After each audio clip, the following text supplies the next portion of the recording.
Hello students, welcome back to my YouTube channel Glossary of Biology by Virendra sir. Students, let's start with another important topic or interesting topic of human reproduction, that is pasteurism. What is mean by pasteurism and write about mechanism of pasteurism.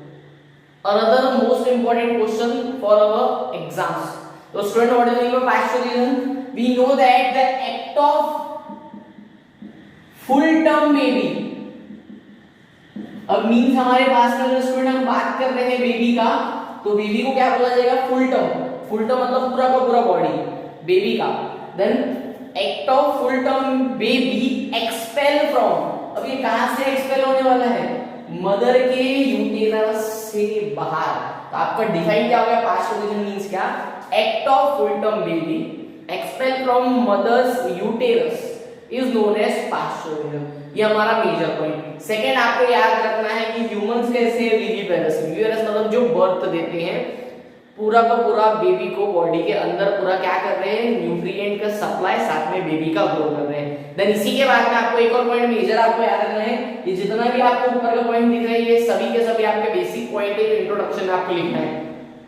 Physical activities जो है पास्टुरिज्म की process में, उसे बोला जाता है labour. अब labour means क्या है? तो इसमें कौन कौन सी फिजिकल एक्टिविटी है? सबसे पहला है abdominal contraction.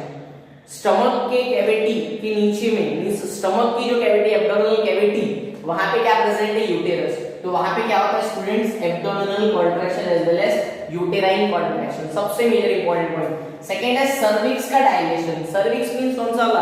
Human female reproductive system मैंने आपको बताया. सर्विक्स वजाइना का जो ओपनिंग है, सर्विक्स, तो जहां से क्या होने वाला है? बेबी बाहर जाने वाला है. तो स्पेस बहुत कम रहती है, लेकिन उसका क्या होता है? डायलेशन. सेकेंड पॉइंट हो गया हमारा डायलेशन, जिसका सर्विक्स का. अनदर थर्ड है हमारे पास में पैसेज ऑफ बेबी. बेबी का जो पैसेज है उसके लिए फिजिकल एक्टिविटीज हो रही है. इन सब के कारण लेबर, और लेबर को क्या बोला जाता है? It is a physical sensation जो अकम्पनीड होती है फीमेल को, जिसे बोला जाता है pain, which is known as labour pain. उसी को क्या बोला जाता है? जो डिस्कम्फर्ट फीमेल को होता है, सेंस होता है, डिस्कम्फर्ट होता है, उसे बोला जाता है लेबर पेन. सबसे इंपॉर्टेंट पॉइंट है. डिफाइन लेबर पेन आ रहा है तो आपको ये पूरा एक्टिविटीज बताना है. देन इसी के बाद में आगे का मैकेनिज्म बहुत ही कॉम्प्लेक्स है. जो पास्टुरिज्म की प्रोसेस हो रही है, फुल टर्म बेबी मदर की बॉडी से बाहर जा रहा है, इसके लिए बहुत कॉम्प्लेक्स मैकेनिज्म वर्क करता है, जिसमें न्यूरॉन्स मतलब ब्रेन का भी, साथ में एंडोक्राइन सिस्टम मतलब हार्मोन्स का भी रेगुलेशन होता है, जिसे बोला जाता है कॉम्प्लेक्स न्यूरो एंडोक्राइन मैकेनिज्म. तो ये मैकेनिज्म कैसे होता है, क्या होता है? तो स्टूडेंट्स हम दो इसमें हम देखने वाले हैं. क्या होने वाला है? सबसे पहले आपको याद रखना है स्टूडेंट, सबसे पहले मेजर हमारे पास में जो हमारा बेबी है, full term baby, fully form baby, वो क्या करता है? जब उसे पता चल गया है कि मैं भी पूरा का पूरा डेवलप हो चुका हूं, तो क्या करता है? सिग्नल भेजता है. वो प्लासेंटा के थ्रू सिग्नल भेजता है किसको? मदर को. तो signal arise from fully form foetus and placenta. Placenta के थ्रू, क्योंकि प्लासेंटा दोनों का अटैच रहती है, जिसके कारण मेजर पता पड़ रहा है कि अभी फुल टर्म बेबी फॉर्म हो चुका है. जिसके कारण क्या होता है? Mild uterine contraction. कॉन्ट्रैक्शन धीरे धीरे कॉन्ट्रैक्शन होते जाता है, जिसके कारण accompanied by rich in oestrogen and progesterone ratio. अब क्या हो रहा है स्टूडेंट्स? प्रेगनेंसी हार्मोन कौन सा है? प्रोजेस्टेरोन. और फीमेल सेक्स हार्मोन ईस्ट्रोजन. जब बेबी खुद फीटस जो है और प्लासेंटा दोनों क्या दे रहे? सिग्नल दे रहे हैं, तो जिसके कारण कॉन्ट्रैक्शन तो होने वाला है. देन इसी के बाद में जैसे ही ये सब प्रोसेसिंग स्टार्ट हो गई, तो female sex hormone oestrogen activate होगा, बहुत ही ज्यादा ही कंपल्सरी वाला पॉइंट हो गया, और प्रेगनेंसी हार्मोन प्रोजेस्टेरोन एक्टिवेट हो गए. ये दोनों क्या होते हैं? एक्टिवेट होते हैं. साथ में increase in oxytocin receptors in uterine muscles. तो यूटेराइन मसल्स में ये कॉन्ट्रैक्शन के कारण ऑक्सीटोसिन रिलीज होता है. ऑक्सीटोसिन का काम क्या रहता है? जो ये लेबर पेन होता है उसको क्या करता है? वो कम करता है. क्योंकि फीमेल इतना मेजर जो पेन होता है ना प्रेगनेंसी के समय, पास्टुरिज्म की प्रोसेस में, जो फुल टर्म बेबी बाहर जाएगा उसके लिए बहुत ही ज्यादा पेन होता है. तो वो पेन को कम करने के लिए क्या है? ऑक्सीटोसिन नाम का जो हार्मोन है वो रिलीज होता है. कैसे रिलीज होता है ये हमें डिटेल में देखना देखना है। तो mechanism for release of oxytocin hormone, ये हमारा सेकंड टॉपिक। फर्स्ट आपको ये समझाएगा अच्छे से। आपको मैंने क्या बताया, प्रेगनेंसी पास्चुरेशन जो हो रहा है, पास्चुरेशन में बहुत ही मेजर कॉम्प्लेक्स टाइप का system, neuro endocrine system involve रहता है, जिसमें दोनों system, brain as well as hormones का पूरा फंक्शनिंग होता है। तो सबसे पहले फीटस फुली फॉर्म्ड हो चुका है, प्लासेंटा क्या करता है, प्लासेंटा और फीटस दोनों सिग्नल देते हैं। सिग्नल के कारण क्या होता है, माइल्ड यूटेराइन कॉन्ट्रैक्शन होता है। कॉन्ट्रैक्शन जैसे हो रहा है तो एस्ट्रोजन और प्रोजेस्टेरोन एक्टिवेट हो गए, साथ में ही अभी बेबी को बाहर डिलीवर करना है, जिसके कारण ऑक्सीटोसिन का भी हार्मोन रिलीज हो रहे हैं। रिसेप्टर्स रिलीज हो गए, अब हार्मोन रिलीज होगा। देन इसके बाद में ऑक्सीटोसिन ऐसे एकदम से कैसे के रिलीज हो रहा है, ये भी देखना बहुत जरूरी है। तो मैकेनिज्म कैसा है students, vigorous contraction of myometrium. Myometrium means क्या, यूटेरस की वॉल, यूटेराइन वॉल, वहां पे क्या हो रहा है, कॉन्ट्रैक्शन विगरस। पहले माइल्ड था, अभी धीरे धीरे कॉन्ट्रैक्शन बहुत ज्यादा होता है, तो विगरस कॉन्ट्रैक्शन हो रहा है, जिसके कारण क्या होने वाला है, फीटस सिग्नल भेजने वाला है क्या करने के लिए, अरे कॉन्ट्रैक्शन करो फटाक से, क्या हो जाए, कॉन्ट्रैक्शन हो जाए और बेबी क्या हो, प्रॉपर से डिलीवर हो बाहर। तो जिसके कारण वो क्या सीक्रेट करता है, वो अपने बॉडी से दो हार्मोन्स को सीक्रेट करता है। बेबी फीटस अपने बॉडी से दो हार्मोन सीक्रेट करता है, एक करता है ACTH और दूसरा करता है कॉर्टिकोस्टेरॉइड। ACTH का फुल फॉर्म लिख लो आप students, adrenocorticotropic hormone, ACTH, adrenocorticotropic hormone. कहां से बनता है, कहां से सीक्रेट होता है, pituitary gland, masters of gland जिसे बोला जाता है, तो ये पिट्यूटरी ग्लैंड से सीक्रेट होता है। देन इसी के बाद में दूसरा कॉर्टिकोस्टेरॉइड्स। कॉर्टिकोस्टेरॉइड कहां से सीक्रेट होता है, एड्रेनल ग्लैंड। ये कहां पे सिचुएटेड है, हमारे ब्रेन के सेंटर में, पिट्यूटरी ग्लैंड। एड्रेनल ग्लैंड कहां पे सिचुएटेड है, हमारी किडनी है, किडनी के ऊपर में दो छोटे छोटे से ग्लैंड्स रहते हैं, जिसे बोला जाता है एड्रेनल ग्लैंड, वहां से सीक्रेट होता है कॉर्टिकोस्टेरॉइड और ACTH। अब ये दोनों कहां पे सीक्रेट होते हैं, बेबी के थ्रू। बेबी के थ्रू सीक्रेट होने के बाद में मदर को इंपल्स मिल रहा है, जिसके कारण दीस ट्रिगर्स, ये दो हार्मोन सीक्रेट कर रहा है। ऐसा क्या हुआ, तो मदर का सिस्टम ट्रिगर्स करता है, एक्टिवेट होता है, जिसके कारण मदर अपने पिट्यूटरी ग्लैंड से, खुद के पिट्यूटरी ग्लैंड से क्या सीक्रेट करती है, ऑक्सीटोसिन। मैकेनिज्म समझा है मैंने क्या बताया था, इंक्रीज हो रहा है ऑक्सीटोसिन रिसेप्टर्स का। अरे कैसे, क्योंकि बेबी ने क्या किया था, सिग्नल भेजा था, जिसके कारण ACTH और कॉर्टिकोस्टेरॉइड एक्टिवेट हुए, ब्लड में उसका लेवल बढ़ा, जिसके कारण मदर को पता पड़ा कि किसका लेवल बढ़ना चाहिए भी, ऑक्सीटोसिन का, जिसके कारण क्या हो सकता है, यूटेराइन का कॉन्ट्रैक्शन। तो मदर ने अपने पिट्यूटरी ग्लैंड से क्या सीक्रेट कर दिया, ऑक्सीटोसिन, जिसके कारण यूटेराइन कॉन्ट्रैक्शन हुआ। देन यूटेराइन कॉन्ट्रैक्शन के कारण कौन सी प्रोसेस हुई, एक्सपल्शन ऑफ बेबी। लेकिन एकदम से ऐसा थोड़ा होगा, बहुत सारी प्रोसेस हुई होंगी। पहले वो यूटेरस बाहर आ रहा है, वो हेड के तरफ आ रहा है, देन वो नीचे जा रहा है। तो ये जो भी प्रोसेसिंग है, ये सभी प्रोसेसिंग जो है हमें डिटेल में लिखना है 3 स्टेप में। फर्स्ट फेज जो बोला जाता है मैकेनिज्म, तो होता है डायलेशन। सेकेंड स्टेप होता है डायलेशन के बाद में एक्सपल्शन, और जैसे ही एक्सपल्शन हो गया तो लास्ट फेज होता है आफ्टर बर्थ प्रोसेस। तो ये पूरा का पूरा हमें मैकेनिज्म देखना है, किसका, पास्चुरेशन का। तो स्टूडेंट स्टार्ट करते हैं हमारे फर्स्ट मैकेनिज्म से, डायलेशन। हाँ स्टूडेंट, तो मेजर हमारे पास में 3 स्टेप है पास्चुरेशन की, first stage, second stage and third stage.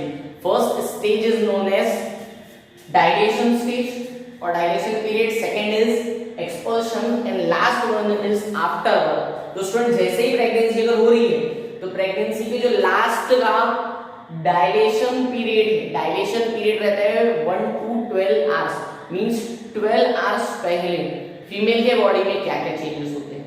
Then इसी के बाद में डायलेशन के बाद में सेकंड होता है एक्सपल्शन, मीन जो एक्सपेल हो रहा है, मतलब प्रेगनेंसी होने के 12 आवर्स पहले ही बहुत सारी प्रोसेसेस होती है। तो वो क्या होती है और कैसे कैसे होती है वो सब देखेंगे हम स्टूडेंट्स। तो सबसे पहले आपको याद रखना है, हमारा यूटेराइन कॉन्ट्रैक्शन स्टार्ट ही था, अब बहुत ज्यादा हो रहा है और स्ट्रॉन्ग हो रहा है, और जो पेन है उसको रिड्यूस करने के लिए ऑक्सीटोसिन है, साथ में ही वो टॉप पे रहेगा बेबी एब्डोमिनल कैविटी के, देन वो सर्विक्स के टुवर्ड कॉन्ट्रैक्ट होने को देखेगा तो टुवर्ड सर्विक्स जाएगा, तो उसका हेड वाला जो पोर्शन है वो सर्विक्स के टुवर्ड्स जाएगा।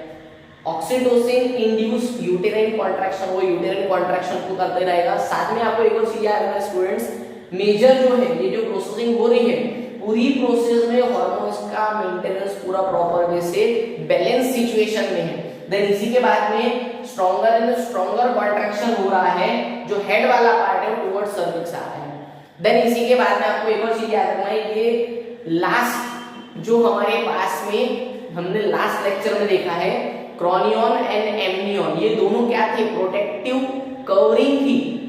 तो ये प्रोटेक्टिव कवरिंग जो है वो धीरे धीरे रप्चर होना स्टार्ट होती है। एमनियोटिक सेल जो थे ये भी क्या हो रहे हैं, धीरे धीरे रप्चर हो रहे हैं। लास्ट 12 आवर्स की बात कर रहा हूं मैं। दिन धीरे धीरे स्टूडेंट जब रप्चर हो रहे हैं, फीटस के पास से रप्चर होते होते वहां से ल्यूब्रिकेशन हो रहा है, क्योंकि एमनियन जो था, एमनियोजन सेल्स, ये सबके पास में एमनियोटिक फ्लूइड प्रेजेंट था, तो वजाना के थ्रू वो ल्यूब्रिकेशन कर रहे हैं। Then last 20 to 60 minutes pregnancy delivery के 20 से 60 मिनट्स पहले एक सेकेंड फेज चलता है एक्सपल्शन। जब पूरा का पूरा कॉन्ट्रैक्शन हो चुका है, सर्विक्स के टुवर्ड हेड वाला पार्ट आ चुका है, देन क्या होगा, यूटेराइन एब्डोमिनल कॉन्ट्रैक्शन। अब बहुत ज्यादा फोर्स लगने वाला है, तो स्टूडेंट्स ऑक्सीटोसिन तो था ही फोर्स ऑफ कॉन्ट्रैक्शन को बढ़ाने के लिए, अब बहुत ज्यादा अगर फोर्स लग रहा है, एक और चीज आपके बुक में जो लिखा नहीं है वो लिख लो, आप नोट कर लो, प्रोस्टाग्लैंडिन्स। तो प्रोस्टाग्लैंडिन्स भी सीक्रेट होते हैं फोर्स ऑफ कॉन्ट्रैक्शन, ऑक्सीटोसिन को इंड्यूस करके फोर्स ऑफ कॉन्ट्रैक्शन बाहर बेबी निकले वो आपको कराने के लिए प्रोस्टाग्लैंडिन्स भी सीक्रेट होते हैं। प्रोस्टाग्लैंडिन्स मैंने बताया मेल में भी रहते हैं, फीमेल में भी रहते हैं। देन इसी के बाद में फीटस टुवर्ड्स किसके आ गया, सर्विक्स, हेड वाला पार्ट, देन धीरे धीरे डायलेट होते होते वजाइना के थ्रू बाहर आने वाला है, तो उसे बोलेंगे आप सीधा सीधा कौन सा, डायलेशन पीरियड, जिसमें आप क्या करने वाले हैं, अम्बिलिकल कॉर्ड को टाइट करने वाले हैं, कट ऑफ करने वाले हैं, और बेबी ये नेवल पे आपको क्या करना है, वहां पे आपको डायरेक्ट करके रखना है। साथ में आपने जैसे आपको टाइट कर दिया, टाइट करने के बाद में ये एक पार्ट सेपरेट आउट हो गया। ये कब की बात कर रहे हैं स्टूडेंट्स, ये वाला हम बात कर रहे हैं लास्ट 20 to 60 मिनट्स। जैसे ही बेबी बाहर आया है, last after birth process, after delivery, placenta separate from uterus. Placenta किसके पास होता है, यूटेरस के लाइनिंग क्लास में, तो सेपरेट होता है। अम्बिलिकल कॉर्ड को आपने सेपरेट कर दिया, प्लासेंटा भी सेपरेट हो गया, थोड़ी सी ब्लीडिंग वहां पे अभी वो होती है।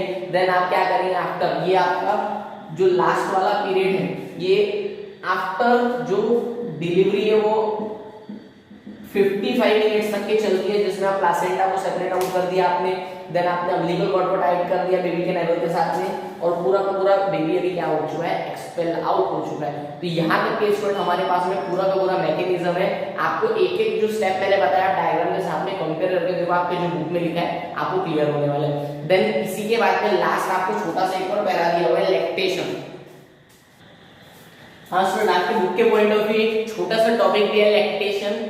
ये पेपर पॉइंट ऑफ व्यू और साथ में एंट्रेंस पॉइंट ऑफ व्यू बहुत काम का, अच्छे से सुनो, छोटा सा टॉपिक है। लैक्टेशन और मेमोरी ग्लैंड्स, ये हमें सबसे पहला एक वर्ड आता है। जब आप लैक्टेशन सुनेंगे तब मेमोरी ग्लैंड्स याद आता है। प्रेगनेंसी हो गई है, प्रेगनेंसी के एंड में स्टूडेंट्स मदर की जो बॉडी है, मदर की बॉडी में वेल डेवलप्ड रहते हैं ब्रीस्ट सेल, मेमोरी ग्लैंड्स, जिसके ऊपर में मैंने डिटेल में आपको पूरा अच्छे से डिटेल में पहले ही पढ़ा चुका हूं मैं। मेमोरी ग्लैंड्स के ऊपर में पूरा टॉपिक जो मेरा बना हुआ है वो आप अच्छे से रेफर करो। तो देन उसी के बाद में at the end of pregnancy mother milk secret करती है। मिल्क सीक्रेट करने के हार्मोन प्रेजेंट होता है जिसे बोला जाता है प्रोलैक्टिन। प्रोलैक्टिन हार्मोन सीक्रेट होता है फीमेल की बॉडी से, मेमोरी ग्लैंड से, जिसके कारण क्या हो रहा है, मिल्क का प्रोडक्शन हो रहा है। The process is known as lactation. Then इसी के बाद में मदर का जो मिल्क है वो बेबी के लिए बहुत क्या रहने वाला है, बहुत इंपॉर्टेंट रहना है उसके पूरी की पूरी बॉडी को डेवलप करने के लिए। जो मदर का मिल्क सीक्रेट होता है, mother's first milk is known as cholesterol. ये नीट में आया हुआ एक क्वेश्चन है। और कोलोस्ट्रॉल क्या रहता है, sticky and yellow fluid present है जो मदर फीड कर रही है बेबी को डेवलप करने के लिए। ये बहुत इंपॉर्टेंट है, जितने अमाउंट में ज्यादा उसने कंज्यूम किया उतनी बॉडी वेल डेवलप्ड होती है। देन इसी के बाद में ऐसा क्या रहता है, तो उसमें प्रोटीन्स रहते हैं, लैक्टोज रहते हैं, IgA एंटीबॉडी, IG का फुल फॉर्म है इम्यूनोग्लोबुलिन्स, ए मतलब antibody, alpha. Then student IgA जो है ये टाइप के एंटीबॉडी है। ह्यूमन के बॉडी में अभी एंटीबॉडी बोल रहा है, एंटीबॉडी मींस क्या, एंटी मतलब अपोज करना, अपोज किसके लिए करना, बॉडी के लिए। तो ये बॉडी में बहुत जरूरी है। क्या होता है स्टूडेंट, कोई भी फॉरेन ऑर्गेनिज्म आ गया, ये फॉरेन ऑर्गेनिज्म बॉडी में अगर आ रहा है तो हमारे बॉडी में क्या रहता है, एंटीबॉडी, जो ये फॉरेन ऑर्गेनिज्म को क्या करता है, डिस्ट्रॉय करता है, किल करता है। तो ये जो एंटीबॉडी है हमारे बॉडी में बहुत ज्यादा रहना चाहिए। ये नाम ऐसा लगता है एंटीबॉडी मतलब हमारे अपोज नहीं, हमारे अपोज नहीं, हमारे बॉडी के जो अपोज है उसके अपोज। तो जो भी बाहर से आएगा उसको किल करने का, डिस्ट्रॉय करने का काम करता है। ह्यूमन हेल्थ एंड डिसीज में मैं आपको एंटीजन एंटीबॉडी रिएक्शन पढ़ाऊंगा। बाहर से जो आता है उसे बोला जाता है एंटीजन, और ये जो रहता है एंटीबॉडी, इन दोनों की रिएक्शन होती है। तो हम सब पढ़ेंगे पूरा डिटेल में। देन लास्ट बात याद रखेंगे, इसके पास में जो कोलोस्ट्रम मिल्क रहता है इसमें लो अमाउंट ऑफ फैट्स रहती है। यहाँ तक कि हमारे पास में पूरा का पूरा डिटेल स्ट्रक्चर मैंने आपको बताया है, लैक्टेशन एज वेल एज हमारा सेकंड प्रोसेस था पास्चुरिज्म। तो स्टूडेंट आप प्रॉपर वे से नोट्स अपने क्लियर कर लो। किसी को भी डाउट है तो कमेंट बॉक्स में आप कमेंट करके आप पूछ सकते हैं। साथ में मैंने आपको बताया इंस्टाग्राम पे मेरा पेज है वीरेंद्र सर 99 बायोलॉजी, वहां पे आप बायो के इंपॉर्टेंट पॉइंट साथ में आपके डाउट्स क्लियर कर सकते हैं। तो मिलते हैं नेक्स्ट लेक्चर में नेक्स्ट टॉपिक के साथ में। Thank you so much dear students.